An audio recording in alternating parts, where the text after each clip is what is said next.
mistério dos três céus. Por que ninguém comenta sobre isso?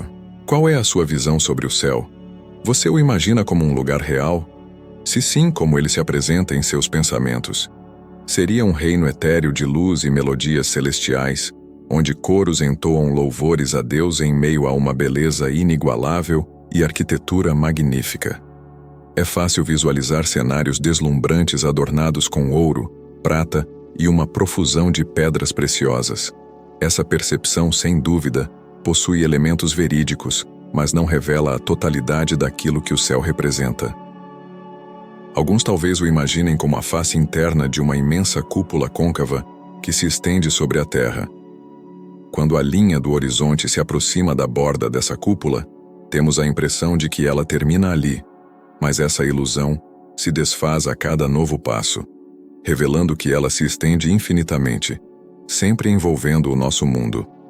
Independentemente da imagem que fazemos, a verdade é que quase todos os habitantes da Terra possuem alguma concepção sobre o céu. Ao contemplarmos as vastas possibilidades celestiais, é fundamental reconhecermos que a linguagem humana se limita a descrevê-lo utilizando termos diversos. A palavra céu, no singular, enfatiza sua unidade global, enquanto expressões como céus ou lugares celestiais sugerem uma pluralidade de espaços, cada qual com sua finalidade, habitado por diferentes seres e dedicado a atividades específicas.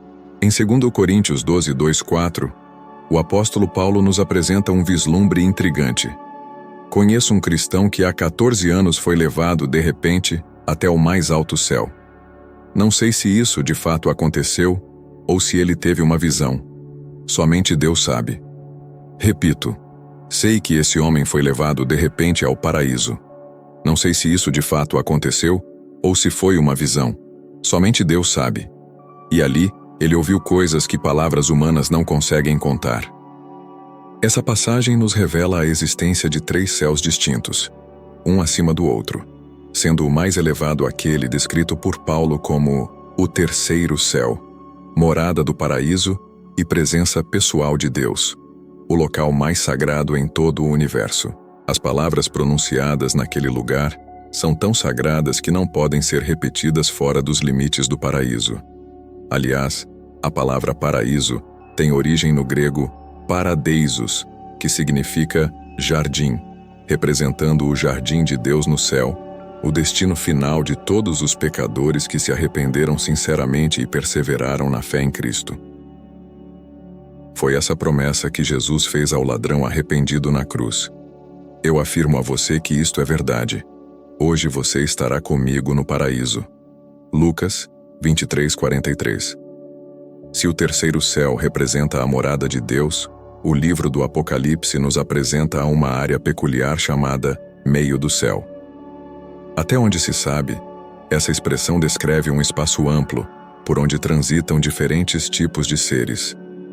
Os versículos seguintes mencionam entidades poderosas que proclamam mensagens a partir do meio do céu.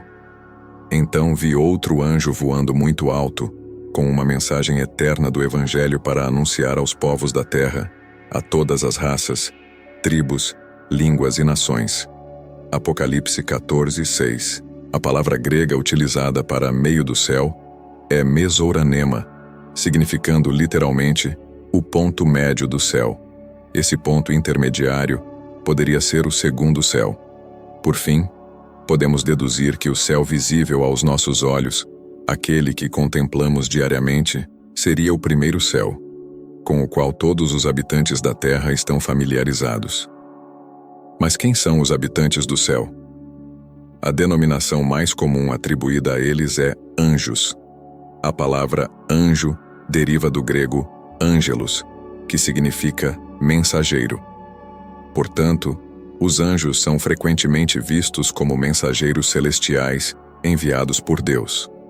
Entretanto, nem todos os anjos são mensageiros, pois desempenham outras funções, agindo como agentes divinos com a missão de proteger aqueles que estão em perigo, sendo popularmente conhecidos como anjos da guarda. Em Mateus 18:10, Jesus afirma: "Cuidado, não desprezem nenhum destes pequeninos. Eu afirmo a vocês que os anjos deles estão sempre na presença do meu Pai, que está no céu. Neste versículo, Jesus destaca que as crianças possuem anjos no céu que contemplam constantemente a face do Pai. Essa vigilância constante sugere que o Pai, por meio de seus anjos, protege os pequeninos que são mais vulneráveis. Há ainda uma terceira categoria, os anjos guerreiros, que se envolvem em conflitos com outros anjos. Essa informação pode desafiar a crença comum de que o céu é um lugar de paz inabalável, harmonia, elegância e adoração. Embora essa descrição possa ser verdadeira para o terceiro céu, as Escrituras pintam um quadro diferente para o primeiro e o segundo céu. Como mencionado anteriormente, o segundo céu serve como palco para conflitos entre anjos, alguns a serviço de Deus e outros de Satanás. É nesse cenário celestial que Satanás lança suas acusações infundadas contra os cristãos na terra que servem ao Senhor. Em Apocalipse 12:10 lemos: Então ouvi uma voz forte no céu que dizia: Agora chegou a salvação de Deus. Agora Deus mostrou o seu poder como rei. Agora o Messias que ele escolheu mostrou a sua autoridade. Pois o acusador dos nossos irmãos, que estava diante de Deus para acusá-los dia e noite, foi jogado fora do céu. Essa passagem indica que, embora Satanás seja destinado a ser expulso do céu, ele ainda ocupa um lugar ali, preenchendo o ar com suas calúnias contra o povo de Deus. O versículo seguinte adverte os habitantes da terra sobre o que esperar quando o diabo for finalmente lançado do céu para a terra. Portanto, ó céu e todos vocês que vivem nele, alegrem-se, mas ai da terra e do mar, pois o diabo desceu até vocês, e ele está muito furioso porque sabe que tem somente um pouco mais de tempo para agir. Apocalipse 12:12. Esses versículos apontam para um período, possivelmente próximo, em que o tempo de Satanás estará no fim. Contudo, como os eventos descritos ainda não se concretizaram, é crucial mantermos uma visão realista sobre as atividades atuais de Satanás. Muitos acreditam que ele está confinado ao inferno, mas isso não é verdade. 2 príncipes demoníacos, a morte e o Hades, governam o inferno, mas o próprio Satanás vagueia livremente pelo universo, como vemos em Jó 1:6-7. Chegou o dia em que os servidores celestiais vieram apresentar-se diante de Deus, o Senhor, e no meio deles veio também Satanás.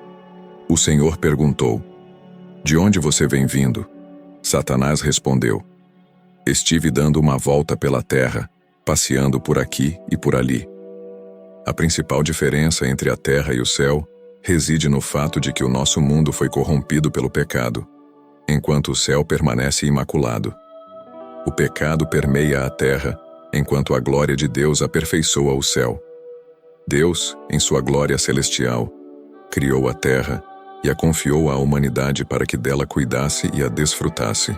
No entanto, em vez de obedecer às instruções divinas, Adão e Eva escolheram dar ouvidos a Satanás. Essa desobediência contra Deus os separou da comunhão com ele. Romanos 5:19 afirma: E assim como muitos seres humanos se tornaram pecadores por causa da desobediência de um só homem, assim também muitos serão aceitos por Deus por causa da obediência de um só homem. A Bíblia declara: Viu o Senhor que a maldade do homem havia se multiplicado na terra e que sempre estavam pensando em fazer coisas erradas. Gênesis 6:5. Isaías 24:5-6 acrescenta: A terra está impura por causa dos seus moradores, pois eles desobedeceram às leis e aos mandamentos de Deus e quebraram a aliança que devia durar para sempre. Por isso, Deus está amaldiçoando e destruindo a terra, e os seus moradores estão pagando pelos seus pecados. Um fogo devorador os está queimando, e poucos escapam com vida. A terra geme sob o peso do pecado, como um corpo debilitado por uma doença devastadora. O pecado distorce, devasta, corrompe e divide tudo o que toca. Em contraste, o céu declara a glória do Senhor. Em Salmo 19:1 proclama: O céu anuncia a glória de Deus e nos mostra aquilo que as suas mãos fizeram. Isaías 66:1 ecoa essa verdade. O Senhor diz: o céu é o meu trono, e a terra é o estrado onde descanso os meus pés. Que tipo de casa vocês poderiam construir para mim? Como conseguiriam construir um lugar onde eu pudesse morar? Sendo absolutamente santo e isento de pecado, Deus não tolera o pecado e não pode sequer contemplá-lo sem que haja julgamento. A Bíblia afirma: mas como podes tolerar esses traidores, essa gente má? Os teus olhos são puros demais para olhar o mal. Tu não suportas ver as pessoas cometendo maldades. Como é então que ficas calado quando esses malvados matam pessoas que são melhores do que eles? Abacuque 1:13. Contudo, em seu infinito amor, Deus criou um caminho para nos libertar da maldição do pecado, da culpa que mancha nossos corações e corrompe nosso mundo. Na cruz, Deus entregou seu único Filho para que esmagasse o pecado por meio do sacrifício de Cristo, que nos redimiu da penalidade do pecado.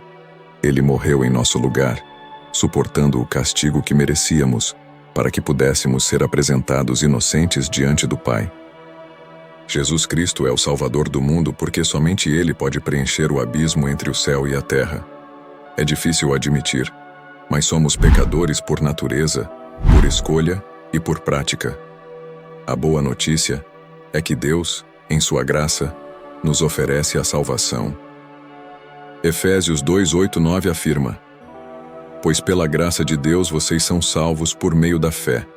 Isso não vem de vocês, mas é um presente dado por Deus. A salvação não é o resultado dos esforços de vocês, portanto, ninguém pode se orgulhar de tê-la.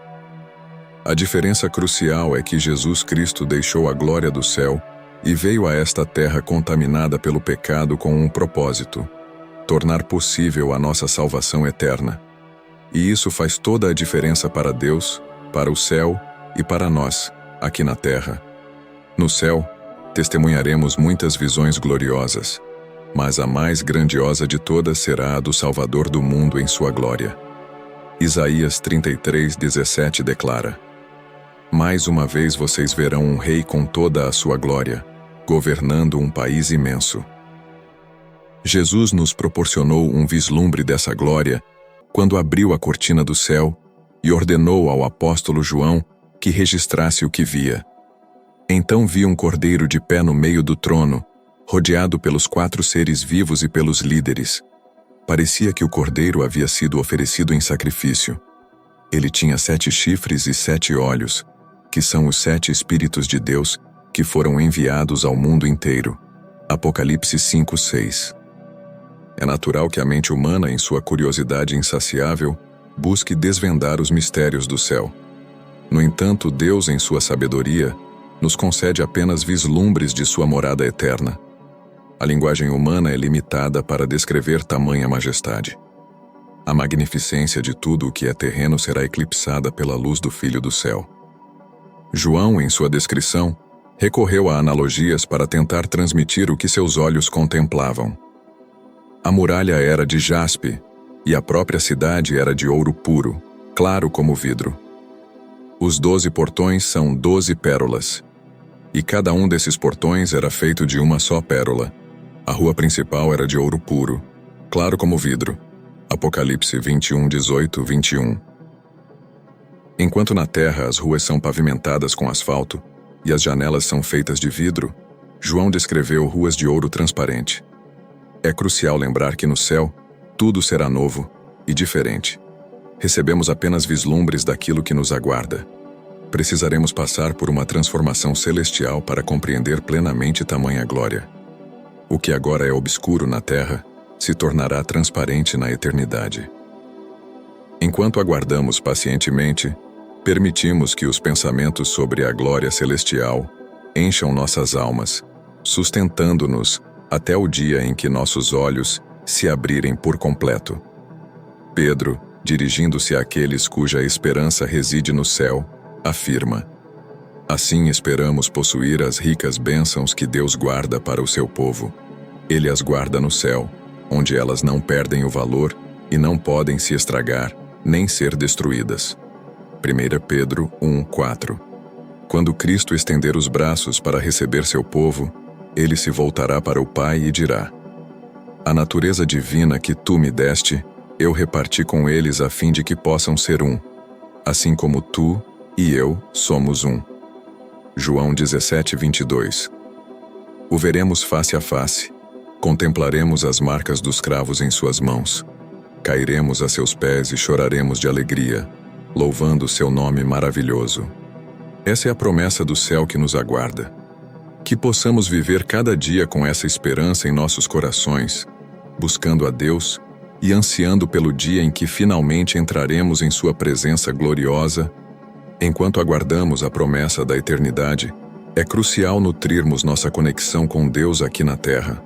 A oração se torna o canal para essa comunhão, abrindo nossos corações ao poder do Espírito Santo. Oremos. Amado Deus, em nome de Jesus Cristo, nosso Senhor, pedimos que desperte em nós a plenitude do Teu Espírito Santo. Ajuda-nos a aprofundar nosso relacionamento com Ele, a viver em Seu poder e a utilizar os dons que Ele concede. Jesus, em sua infinita bondade, nos prometeu a presença constante do Consolador. Mas o Auxiliador, o Espírito Santo, que o Pai vai enviar em meu nome, ensinará a vocês todas as coisas e fará com que lembrem de tudo o que eu disse a vocês. João 14:26. Diante da vastidão do conhecimento divino, é natural que nem tudo seja claro para nós. Mas o Espírito Santo, em sua sabedoria, nos guia e ilumina em cada passo da jornada. Que a tua luz, ó Santo Pai, dissipe as sombras da dúvida e da incerteza. Concede-nos descanso mental e aquieta o nosso coração inquieto. Nossa alma anseia por estabilidade, como um barco em meio à tempestade. Fortalece-nos com tua energia e clareza mental para encontrarmos nosso propósito e trilharmos o caminho que preparaste para nós. Assim como o sol se levanta a cada manhã, dissipando as trevas da noite, que a tua luz ilumine os nossos caminhos. Confiamos em teu amor, sabendo que nos sustentas em cada passo que damos. Deus amado, pedimos que o teu Espírito Santo nos capacite a viver em plenitude a nossa fé, que a mente de Cristo habite em nós, guiando nossos pensamentos e ações. Fortalece-nos para superar as provações e desafios que a vida apresenta, moldando-nos à imagem do teu Filho. Que a nossa vida seja um testemunho vivo do teu poder e da tua graça. Que o Espírito Santo produza em nós os seus frutos, mas o Espírito de Deus produz o amor, a alegria, a paz, a paciência, a delicadeza, a bondade, a fidelidade, a humildade e o domínio próprio. E contra essas coisas não existe lei. Gálatas 5:22, 23. Ó Espírito Santo, que anseias pela salvação de todos os seres humanos e desejas que eles conheçam a tua verdade, ilumina-os com a tua luz poderosa e o teu amor infinito. Que eles glorifiquem a Deus em unidade, fé, esperança e amor. Envia trabalhadores inspirados por ti para a seara, pois somos a alma da igreja missionária. Ó Rei da Glória, envia-nos a promessa do Pai, o Espírito da Verdade. Que o Consolador que procede de ti nos ilumine e infunda em nós toda a verdade, como prometeste. Em nome de Jesus, nosso Salvador, que oremos. Amém. Que essa oração seja o nosso clamor constante, ecoando em nossos corações enquanto aguardamos com esperança a promessa da eternidade. Que a busca pela plenitude do Espírito Santo nos transforme a cada dia, capacitando-nos a viver como verdadeiros filhos de Deus, refletindo a sua glória em tudo o que fizermos. Obrigado por assistir até aqui. Compartilhe com o máximo de pessoas para podermos espalhar a palavra. Até a próxima.